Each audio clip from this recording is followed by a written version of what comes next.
Hello, I'm Miss Burrell. I'm a business education teacher at McLaren High School in Callander. This video is part of the Forth Valley and West Lothian Regional Improvement Collaborative's Easter Revision School online offering. This particular video will focus on Advanced Higher Business Management and the SQA revision support that was published on the 7th of March. Our learning intentions for this video are to consolidate our knowledge and understanding of the topic areas being covered in the 2022 exam. And you'll know you'll have achieved that learning intention if you can show understanding of topics being assessed in the exam by practicing SQA past paper questions. So the SQA updated guidance was published on the 7th of March, and for some subjects they provided a list of what will be in the exam. For others, study guides, and then a small number of courses, you're being allowed to prepare a short study note that you can then take into your exam with you. For Advanced Higher Business, we have been given this first option here. So, an information on broad topics, contexts, or contents that will or will not be assessed in this year's exam. At the start of the year, we were told what topics will not be assessed, and then on the 7th of March, we were told what will be directly assessed in the exam. So you can still use your knowledge on other parts of the course when developing your answers to questions. So that's not to say that the whole course isn't being assessed, but we've been told what questions will directly relate to. Throughout the lesson, you will see various symbols on the slides to indicate what you should do whilst watching that slide. Here are symbols which may be used and what they mean. So the actual exam itself is 80 marks worth, and it's 2 hours and 45 minutes long in duration. Section 1 is comprised of 40 marks using a stimulus, which is a case study on a large business. This usually contains a combination of text, diagrams, and financial information. Then Section 2 is 40 marks and has 4 mandatory questions worth 10 marks each. Now these questions could be made up of 1 or more parts, ranging in value from 2 to 10 marks. So for example, you could have a question that has 1 part that's worth 6 marks and then a second part which is worth 4 marks, which takes it up to its 10. Now, the SQA had provided a list of content from the course that will be assessed in the 2022 exam. So from the 3 units, I have pulled out what is going to be directly assessed. So within the external business environment, global business is being assessed in terms of exploitation of local resources, foreign influence on the economy, multinational corporation effects on home and host countries, as well as all current issues. Within the internal business environment, management, so looking at the neo-human relations theory, that's MacGregor's theory X and theory Y. Leadership, contingency theory is being assessed, and then equality and diversity. So the equality and diversity one, there will be a question in relation to or featuring something mentioning the equality and diversity section of the course. Within our 3rd unit, so evaluating business information, you're being assessed on analytical techniques like using a force field diagram, so preparing, describing and analysing one of those, and describing critical path analysis and Gantt charts. You'll also be assessed on your ability to interpret financial or other information like reported financial information, annual reports, or market data. So we are going to, throughout this lesson, focus on a few of these key areas. Our first of these is global business exploitation of local resources. Now, I've provided some examples of ways that businesses can exploit local resources. So I'll take out a few and explain why this is exploitation of local resources. So, dangerous jobs for employees. So, for example, within the Apple supply chain, they purchase from suppliers who expose their employees to really dangerous chemicals through cobalt mining for some of the components on the technology that is required to make smartphones. Now, this is exploitation because in these countries where this mining is happening, legislation doesn't exist to protect employees.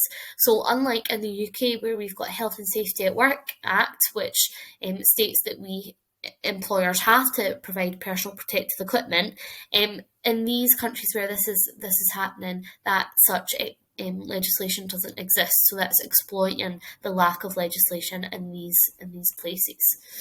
Then we have sweatshops by use of fast fashion businesses like Primark and Inditex, which own Zara and like Bershka and Stradivarius.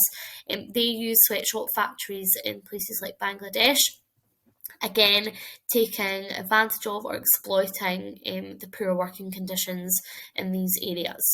Trays and rubbish, so rubbish that gets sent to developing countries for disposal and recycling. Now, this is done to limit the impact on kind of the economy that the organisation operates in, but by it being sent somewhere else, it's increasing the environmental impact in the countries that it's being sent to. Then we have the extraction of raw materials like oil, diamonds and rubber. That can cause polluted rivers and loss of landscapes in these local areas. So now we're going to look at multinational corporations' effects on the home and the host country. So just to reiterate, a multinational corporation is business with an established home base in one country and operations in various other countries. They are known as the host. Multinationals are positive, so they can affect host countries in positive ways because they cause increased employment opportunities, which results in a higher standard of living for the people working for that multinational corporation in that country.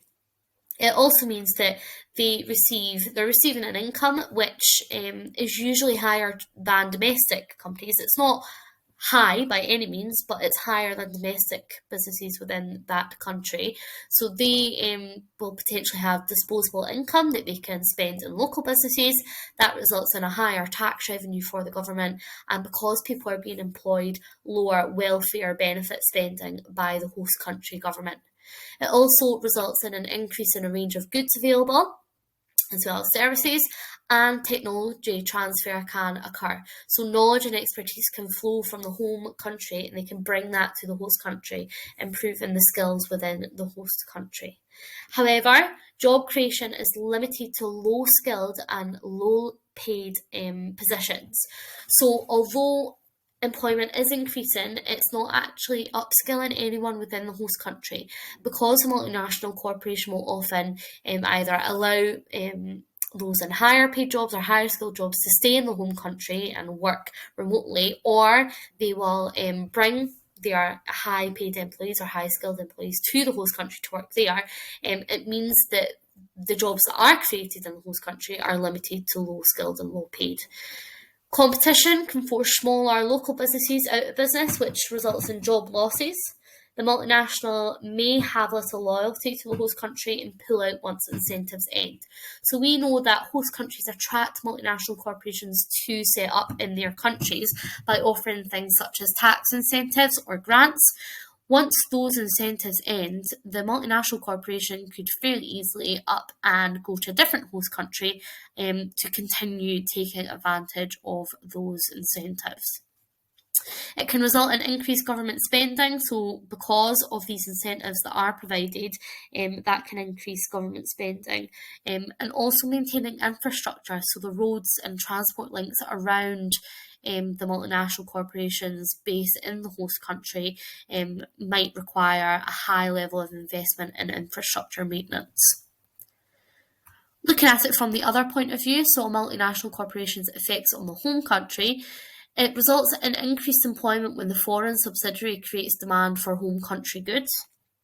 It can result in a repatriation, so profits coming back to the UK from the host country, and it increases tax revenue for the UK economy and improvements in the UK balance of payments. It also means there's an increase in jobs at UK HQ if the company expands, because it requires more managerial and higher income jobs.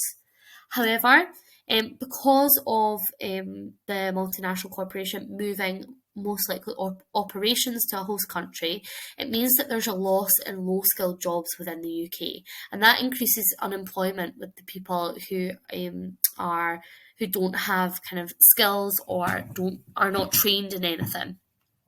So those job losses cause lower spending power and lower sales to domestic businesses. That results in a reduction in tax revenue, and because more people have become unemployed from low-skilled jobs, it increases in the government's payments in terms of welfare benefits. And because of this effect, there's a need for increased training for the people who become unemployed, or the groups that have become unemployed due to multinational corporations moving elsewhere. So because they've left low-skilled jobs and those low-skilled jobs have left the country, there's then an increased pressure for these people to be trained so that they can start applying for higher skilled jobs. Right, so here's an example past paper question on multinational corporations and their effects on a host country. So this is from 2017 section 2, it's question 8b. Other than transfer pricing, discuss the costs and benefits to a host country of a multinational organisation. The transfer pricing is not being directly assessed in the exam, but if, for example, we didn't have this first part of this question and we just had discuss the costs and benefits to a host country of a multinational organisation, you could mention transfer pricing in your answer. So we're going to look at an example of an answer I think would gain you marks, but before that, remember that this is a discuss question. So you need to explain the costs and benefits fully in a coherent discussion using linking words like however and furthermore. Always describe the term in question because there could be a chance you get general marks. There's no guarantee that you'll get general marks for descriptions, but they're added on once the paper has been marked by SQA markers. So I go with always describing the term in question, which is multinational organisation. So first of all, I would start by writing an advantage. So a benefit to the host country is a multinational work create a large amount of employment in the host country, which could provide a boost to the economy as citizens spend their earnings locally. So that's a benefit. Okay, and it's a clear benefit because I've stated so here. Then I go on to use a linking word. However, the multinational corporation could exploit lack of employment legislation in the host country by using child labour or dangerous working conditions, which may lead to a lower quality of life. So I've got a benefit here, and then I've directly kind of opposed that with a cost. So I'm having a discussion with myself. That's how I imagine answering discuss questions. Then I go on to get a third mark by using another linking word, furthermore. Smaller local host country businesses may suffer from the MNC competition and be forced to close as they cannot compete. I want you now to try the next 3 marks by yourself. So you can pause the video to complete the task, or you can wait until the end of the video and come back and complete this task. Okay, so feel free to pause the video now. Give yourself 6 minutes to continue working on this, or as I said, feel free to move on and complete once you have watched the whole video. So if you're pausing now, do that. If not, we're going to move on. So let's look at the solutions from the past paper for this task. Now, it's important when you're looking at marking instructions for advanced hire business that you pay attention to this additional guidance column. This is instructions for the marker. So for this particular question, you're getting 1 mark per impact on the host country and 1 mark per development point. Now, you only get a maximum of 5 marks for answers which do not mention both costs and benefits. So the question is asking you to discuss costs and benefits. But if you give 6 benefits, you can only get 5 marks from this question. Likewise, if you give 6 costs, you can only get a possible 5 marks. So, if you have any of these benefits, make sure you give yourself a mark.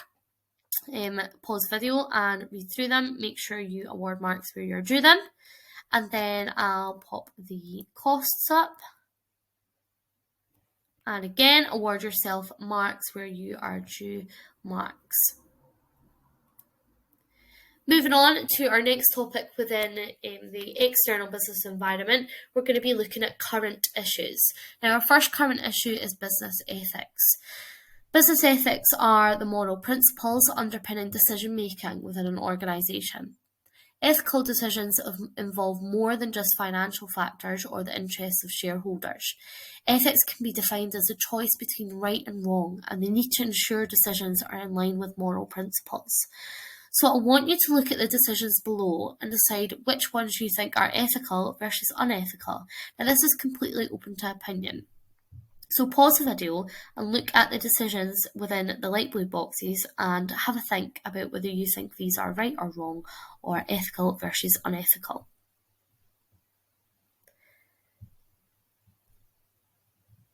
Now, from my point of view, but as I said, it's open to opinion, paying employees the national minimum wage versus paying employees the national living wage. I would say that this is the more ethical option, okay? This isn't unethical because it's still within government expectations, but this is above and beyond government expectations, and I would say that this is the more ethical choice. Then we have paying more for raw materials from fair trade sources, or paying little for raw materials from the cheapest source. Now again, it's open to opinion on which is the ethical or unethical decision. Again, I wouldn't say that any are unethical, because if we look at this decision, if savings are made from low cost of raw materials, then that saving can be passed on to the customer. But, of course, if you pay more for raw materials from fair trade sources, then the organisation and the customer can be assured that whoever has produced these raw materials is being paid a fair amount. So I'd say this is the more ethical decision, but again, there's nothing to say that this is unethical. Moving on to our next current issue, corporate social responsibility.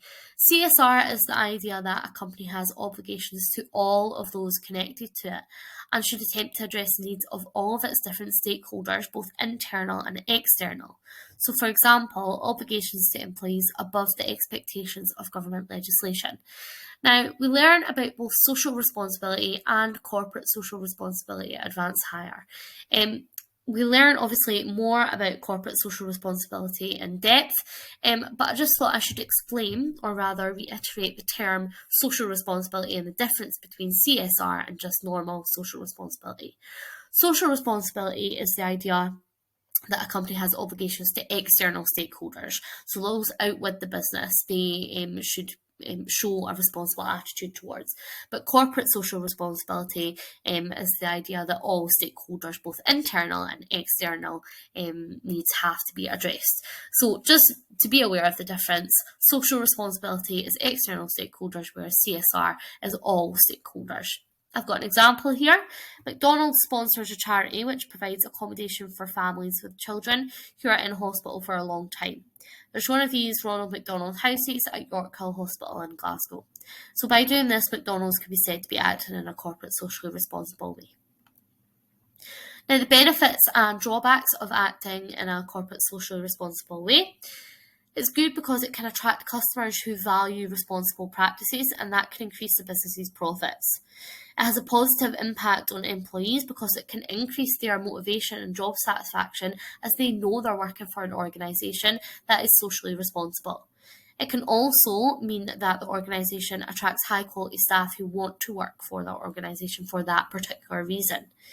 It means that they can take advantage of greater tax relief or subsidies if CSR policies go above and beyond the government legislation, so they can be rewarded if they go above the expectations of the government, and there's a reduction in the negative impact on environment or the local community dependent on the CSR approaches used. However, the most financially lucrative decisions, so the ones that make the most profit, aren't always in line with CSR policies.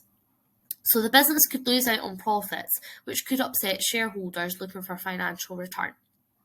Cost may increase if purchasing responsibly sourced materials. So again, the fair trade example, it's more expensive to purchase fair trade raw materials than it is to purchase non-fair trade, because there's an assurance that the people who've produced those materials are being paid a fair amount. Involving staff in CSR training or initiatives may negatively impact productivity or distract from the core activities of the organisation.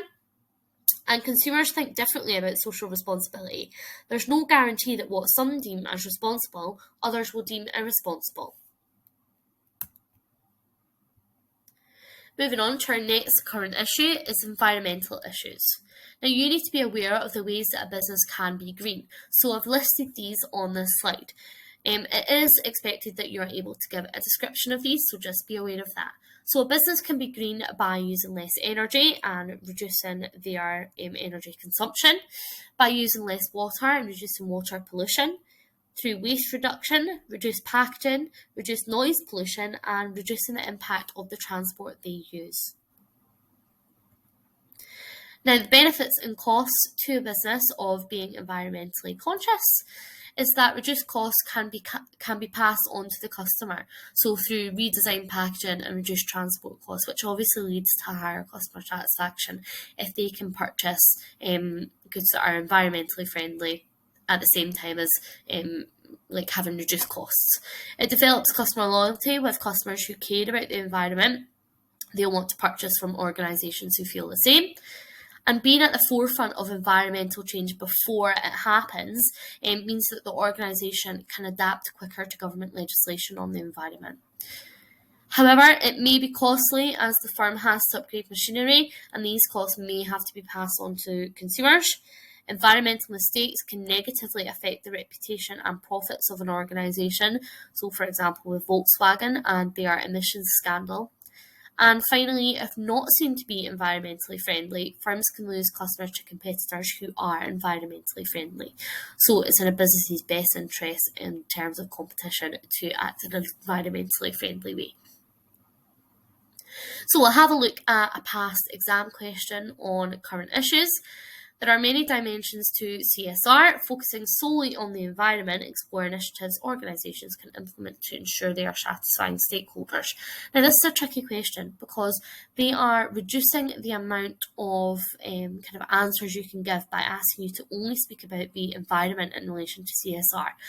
They make it further more difficult by asking you to explore how these initiatives satisfy stakeholders. So it would be very easy to kind of overlook or not pay attention to this part about stakeholders, but be aware that it's common in advanced hire business for you to be asked about stakeholders, the effect of things on stakeholders or functional departments.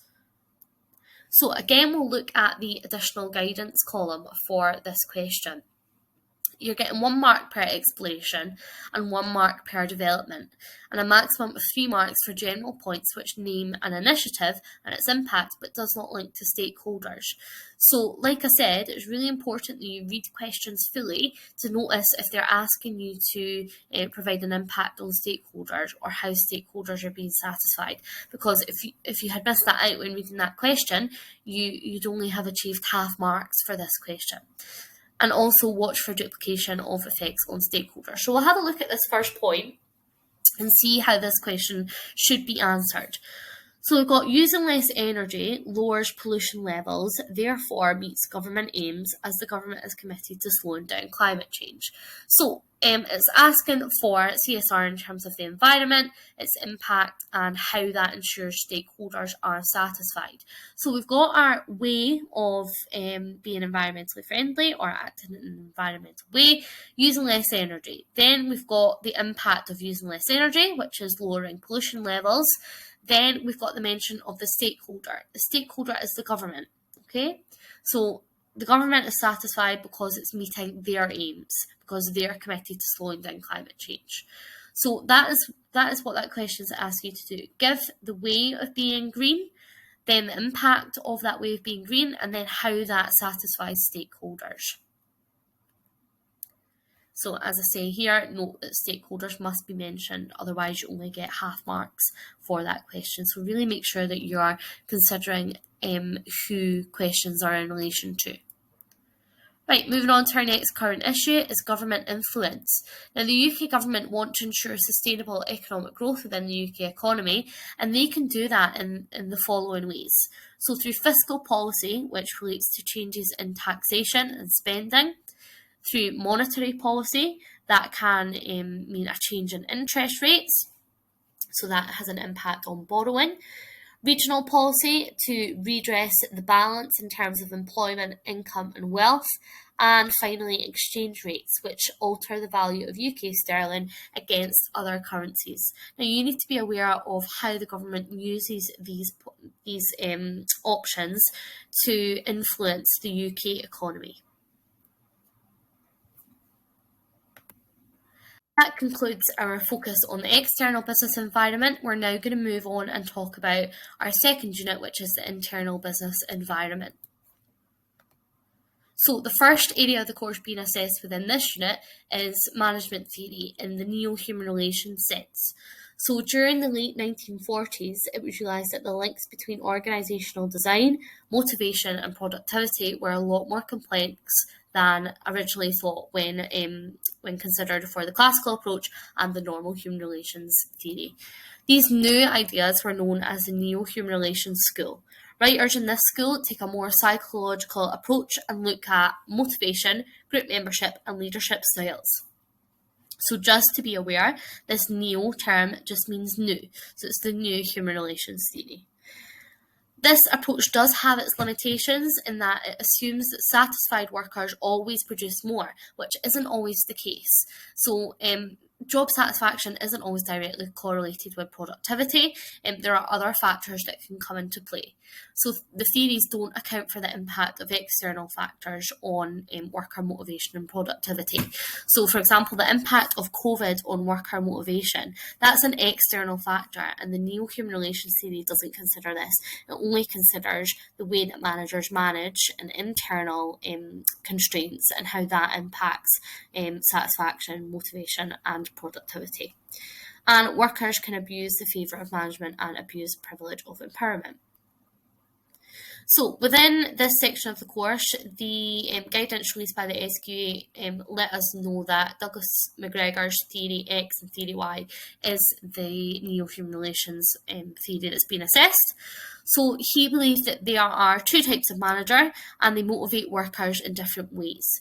So theory X manager believes that workers are only motivated by money, that they're lazy, selfish, dislike work and lack ambition.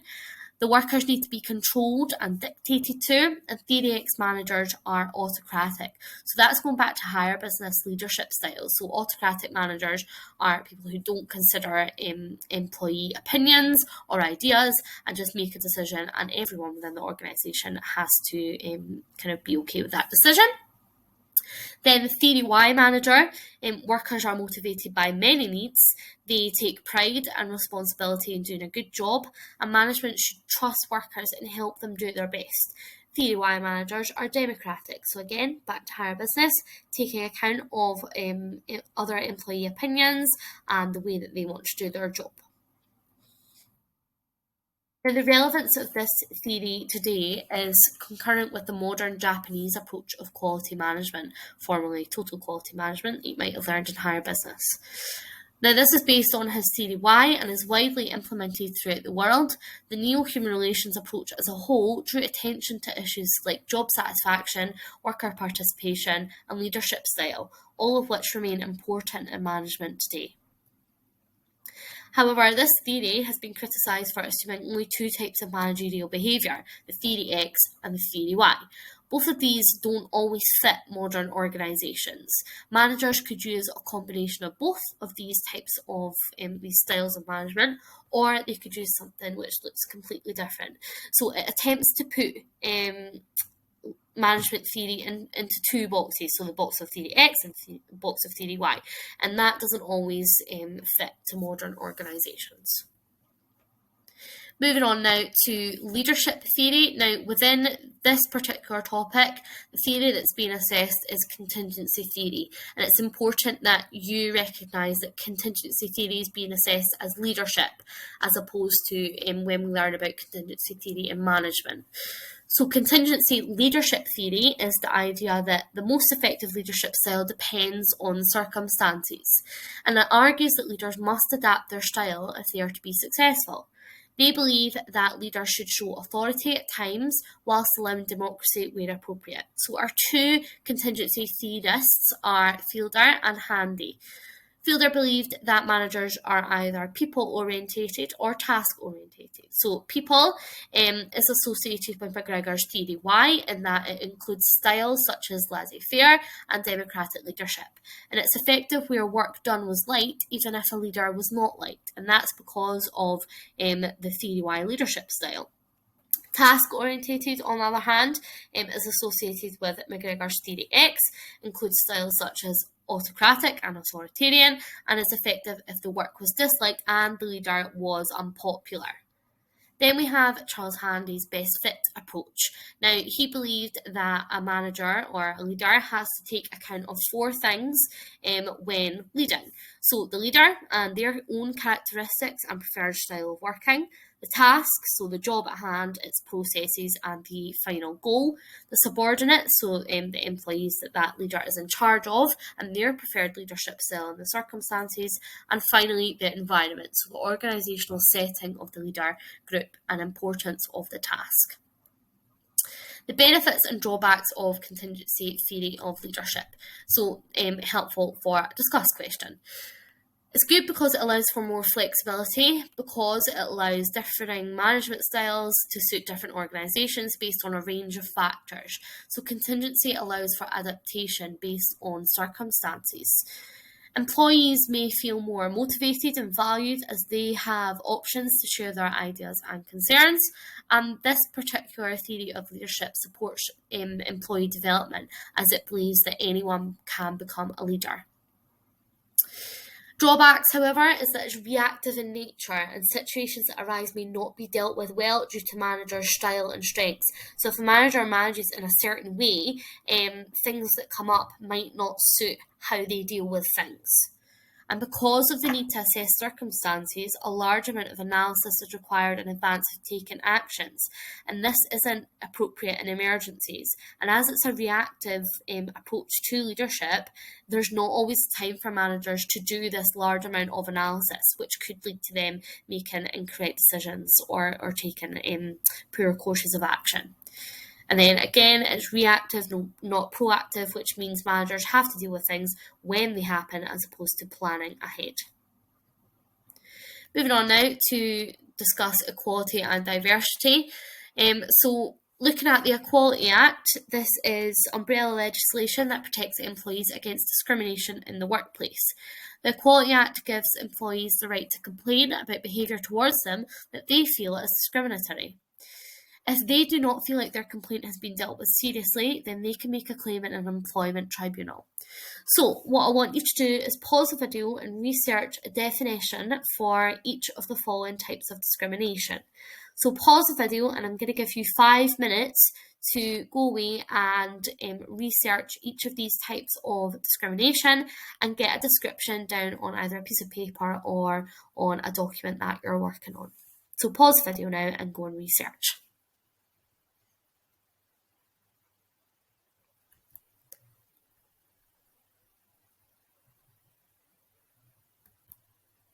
So here are our answers.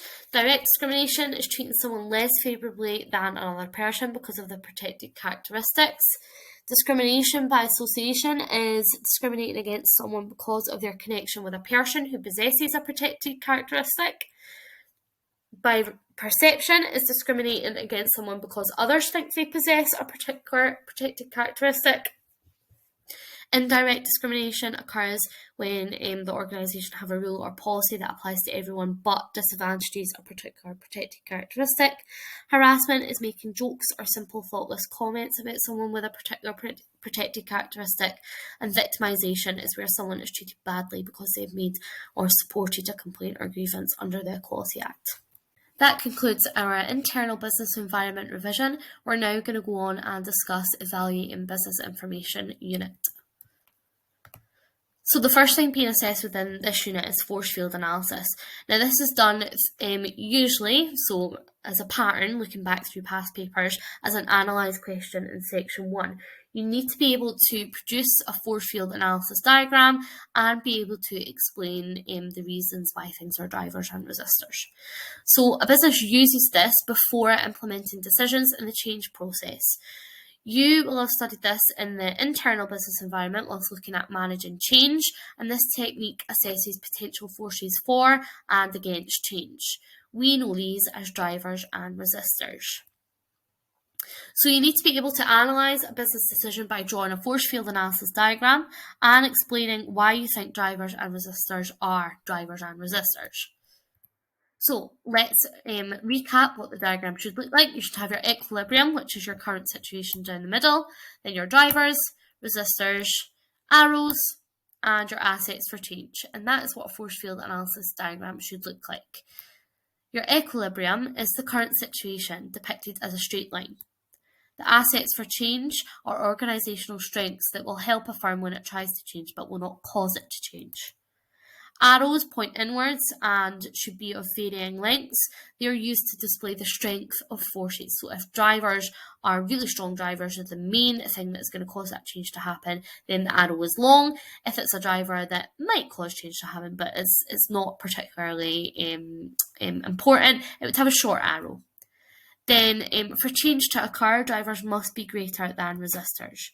And to control, drivers must be increased or resistors weakened. So we're going to look at this example of a past paper question. Now, I want you to read through the instructions and then pause the video and complete this by yourself. So analyse the drivers and resistors of Vodafone's decision to continue its expansion into India. Your response must include a force field diagram. Now, this is an 8-mark question, and you'll receive 4 marks for your diagram, which should include 2 correct drivers for 1 mark, 2 correct resistors for a mark, an asset for change for a mark, and correct labels and arrows of varying lengths for 1 mark. You then get 4 further marks for analysing why the drivers are drivers and the resistors are resistors, and then 1 possible mark for making an overall conclusion. For example, the decision was good because, or the decision was bad because. So pause, read the case study, then produce a force field analysis diagram.